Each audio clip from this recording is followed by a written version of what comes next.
Representative Michael Waltz, first I want to thank you for your service. You're a combat veteran, Green Beret, that's no joke. In Afghanistan, U.S. Army National Guard Colonel, and of course you remember the House Armed Services Committee.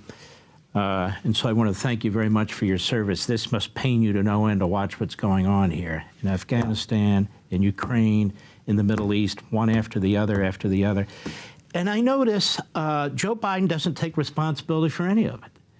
So if something goes wrong in the Middle East, it's the fault of the Israelis or the Republicans, not his policies. I also notice the media really doesn't do a deep dive on what the Biden foreign policy is. As I said here a few weeks ago, the Biden foreign policy is the foreign policy of an arsonist. Just light things on fire and then deal with it. He takes a place, the Middle East, rather than follow the Trump policy. You're right, he brings in these Obama acolytes. These are ideologues out of these poison ivy colleges.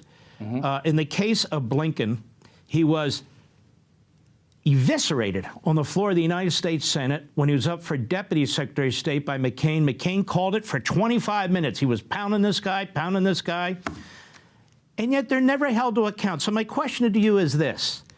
They are running a rogue foreign policy. They are not involving you guys in the House. They are not involving the United States Senate. They are issuing edicts to the state of Israel. That is a sovereign country. They're telling them what they can and cannot do on their borders, what they have to do after the war, how they have to fight this war. Do you agree with me? If Israel follows the Biden policy, Israel will lose. Well, Israel will surrender if they follow Biden's edicts. One. Number two, I think that will be a green light for Hezbollah, the militias in Syria, and their masters in Iran to realize their dream before they even get a nuke of genocide in Israel and wiping Israel off the face of the earth. So and this is what Bibi knows. You have to stand firm. Those terrorists only understand strength. I have sat across the table, whether it's the Taliban, ISIS, Al-Qaeda, or Hamas. They all see the world the same way. And what they understand are bullets and bombs on foreheads, period.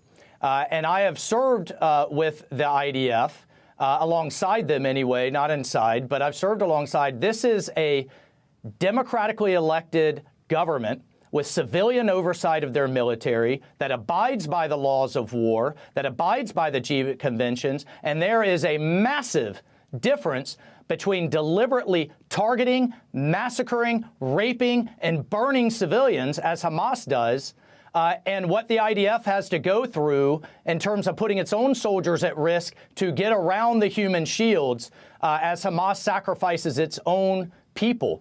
So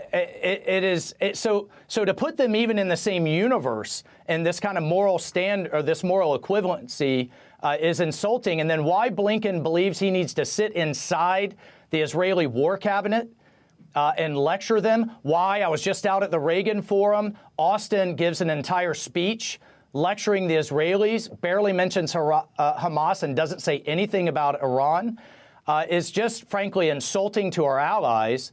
But it just shows their true colors. And frankly, let's call it what it is. It's pandering to their political left. And that is disgusting and disgraceful in my view.